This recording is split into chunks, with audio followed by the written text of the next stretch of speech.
Beberapa tahun yang lalu saya nggak pernah kebayang kalau laptop harga 15 juta bisa dapat Ryzen 7 dan RTX seri terakhir. Kalau kalian lagi cari laptop gaming terjangkau, mungkin laptop ini bisa jadi salah satu pertimbangan kalian. Halo, assalamualaikum warahmatullahi wabarakatuh. Selamat datang di channel Review Tech, channel tentang rakit PC semurah dan sekencang mungkin.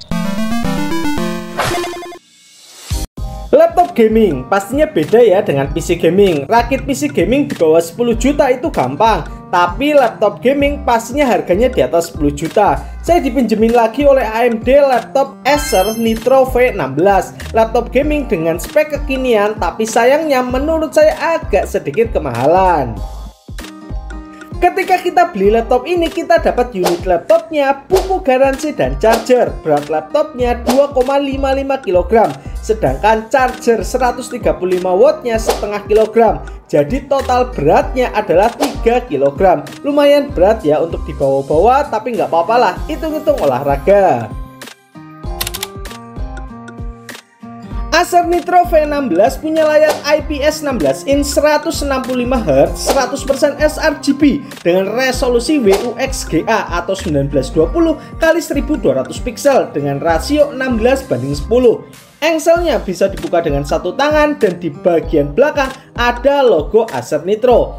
Warna laptopnya abu-abu dengan bahan apa ini ya? Bukan metal yang jelas, mungkin plastik polikarbonat. Untuk keyboardnya adalah keyboard full size dengan satu warna, orange, yang kecerahannya bisa kita atur. Laptop ini warnanya elegan ya, kombinasi antara abu-abu gelap dan orange.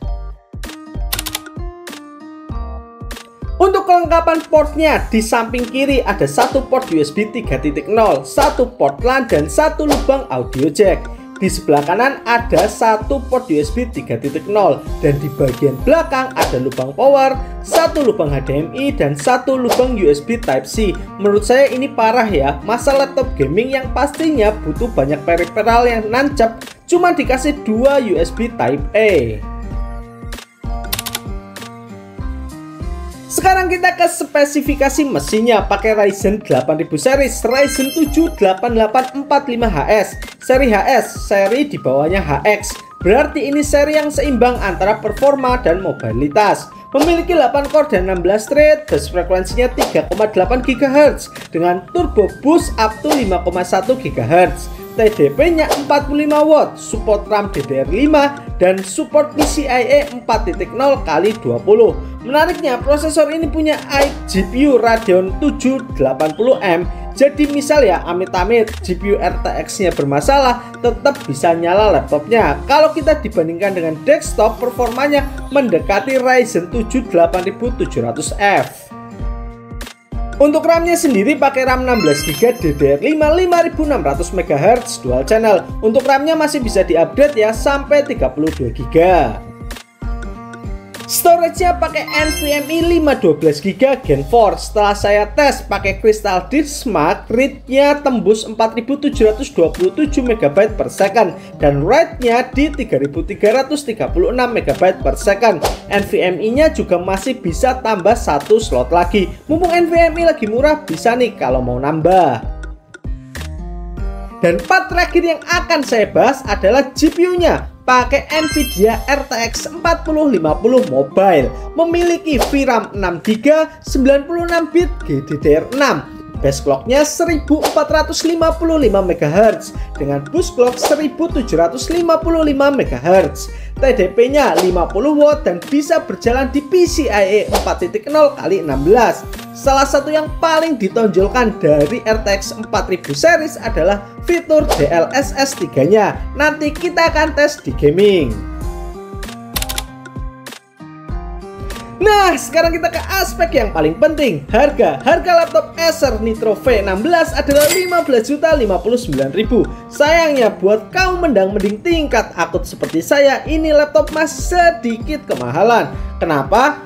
Persaingan laptop di harga 13-16 juta itu sangat ketat, dan kalau laptop ini mengincar segmen gaming, harganya masih kalah dengan laptop RTX 4060 yang punya kemampuan gaming sekitar 30% lebih kencang. Misal nih, MSI menjual laptop RTX 4060 dan Ryzen 7 7000 series di harga 14,3 juta.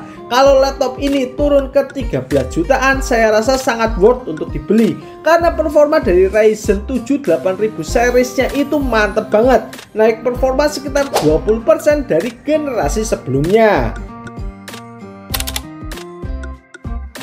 Sekarang saya mau bandingkan kalau saya misalnya mau rakit PC dengan spek yang masih satu generasi dengan laptop ini, kira-kira jadinya seperti apa ya. Pertama, prosesornya pakai Ryzen 7 8700F Tri plus fan, harganya 2.373.000. Motherboardnya pakai MSI B650M yang sudah ada wifi-nya, harganya 2.078.000. RAM 16GB Tim Elite DDR5 5600 MHz, harganya 725.000. NVMe 512GB Gen 4 Adata Legend 9000, harganya 570.000. PSU-nya bisa pakai PSU FSP 750 watt 80 plus gold, harganya 1.002.000.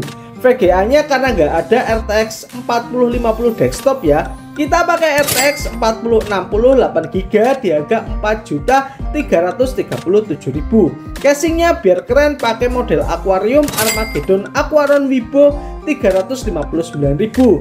Tambah fan 7 pieces statis 12 cm per piecesnya 27.500, jadinya 192.000.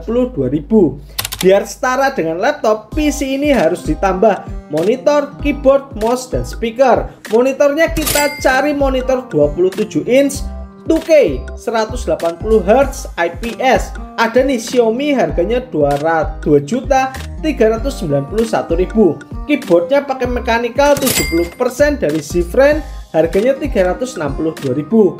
Mouse-nya bisa pakai mouse dengan sensor PAW3395. Mungkin pakai Ajas AJ159, harganya 426.000. Dan terakhir, speakernya bisa pakai speaker bar, harga 246.000. Kalau kita total rakit PC, harganya jadi 15.065.000. Harga yang sangat mirip ya, tapi kalau PC itu lebih kencang prosesor dan GPU-nya. Bisa dapat casing yang bagus, tampilannya juga menawan. Monitornya IPS 2K 27 inch 180Hz, dan mouse serta keyboard dan soundnya itu juga mantap. Kalau kelebihan dari laptop pastinya bisa dibawa kemana-mana dan pasti lebih hemat daya. Kita uji 3D rendering dengan aplikasi Blender di skenario rendering BMW. Pertama, pakai prosesornya saja, selesai dalam waktu 2 menit 38 detik. Yang kedua, saya pakai GPU-nya RTX 4050 pakai CUDA, selesai dalam waktu 27 detik. Dan yang ketiga, saya tes pakai GPU RTX 4050 dengan Optix, selesai cuman dalam waktu 12 detik. Selanjutnya, uji sintetis. Yuk kita uji prosesornya dulu. Ryzen 7 8845HS. Pertama pakai Cinebench R15 Multicore, dapat skor 2061. Dan pakai Cinebench R23 Multicore, dapat skor 15.356.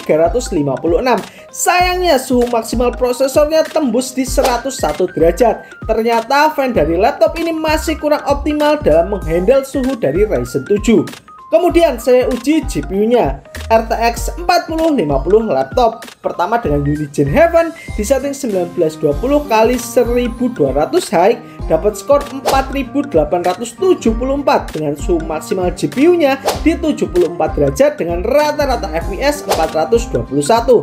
Selanjutnya saya uji pakai 3D Mark Firestrike, dapat grafik skor 22.625 dibandingkan dengan RTX 4090 laptop yang pernah saya uji dulu, dapat skor di 41 ribuan. Dan terakhir, uji gaming. Saya akan uji laptop ini di 10 game berat. Semua tes game ini dalam keadaan laptop dicolok ke listrik ya. Game yang pertama, Far Cry 6 di setting 1920 x 1200 Ultra. Di game ini tidak ada fitur DLSS ya, makanya saya pakai fitur FSR. FSR-nya on quality, rata-rata FPS-nya dapat 92.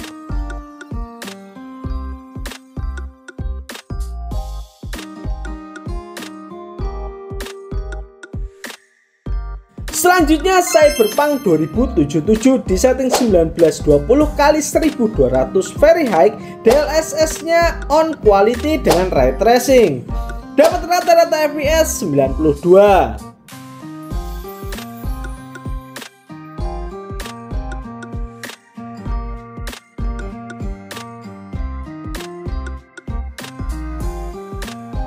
Game selanjutnya Assassin's Creed Origins di setting 1920x1200 Ultra tanpa FSR dan DLSS ya, karena nggak ada di gamenya. Rata-rata FPS nya 88.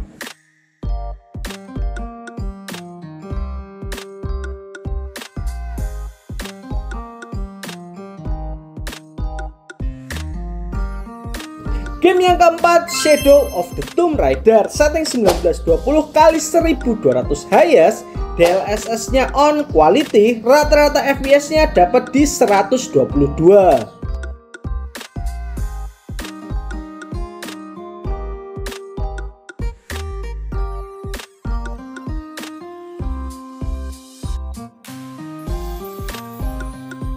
Game yang kelima Red Dead Redemption 2 di setting 1920x1200 Ultra, DLSS on quality, rata-rata FPS nya dapat 70.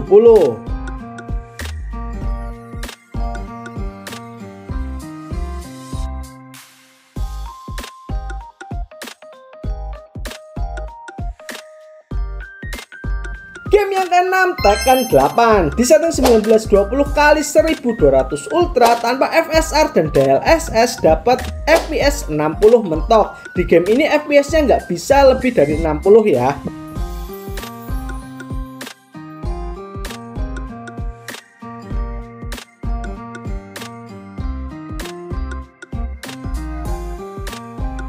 Lanjut ke Forza Horizon 5 setting 1920x1200 Ultra, DLSS nya on quality, dapat 50-an FPS. Di game ini ada notif low GPU memory 6GB kurang. Sebaiknya kalau mau main Forza Horizon 5 mentok kanan, pakailah laptop yang pakai RTX 4060 karena VRAM-nya sudah 8GB.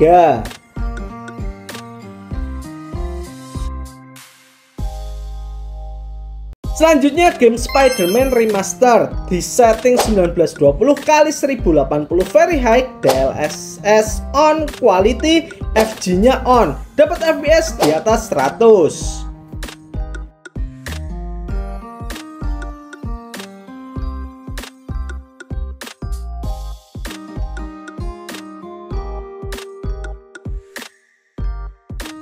Game yang ke-9 Dying Light 2 Stay Human setting 1920x1080 high quality ray tracing, DLSS on quality, FG nya juga on, rata-rata FPS nya 95.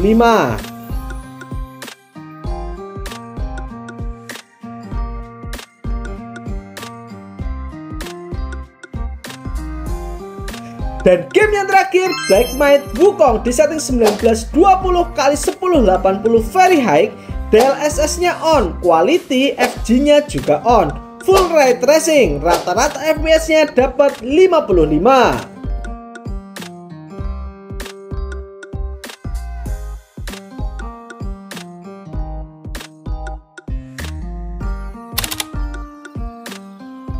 Kesimpulan dari hasil pengujian saya, laptop ini sudah sangat kuat untuk menghandle kebutuhan sehari-hari, baik untuk editing maupun gaming berat rata kanan di 1080p.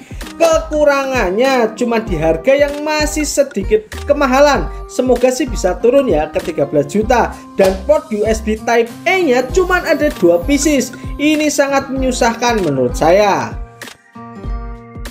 Terima kasih teman-teman sudah menonton video ini. Apabila ada pertanyaan bisa tulis di kolom komentar. Sampai jumpa lagi di video selanjutnya. Akhir kata, wassalamualaikum warahmatullahi wabarakatuh.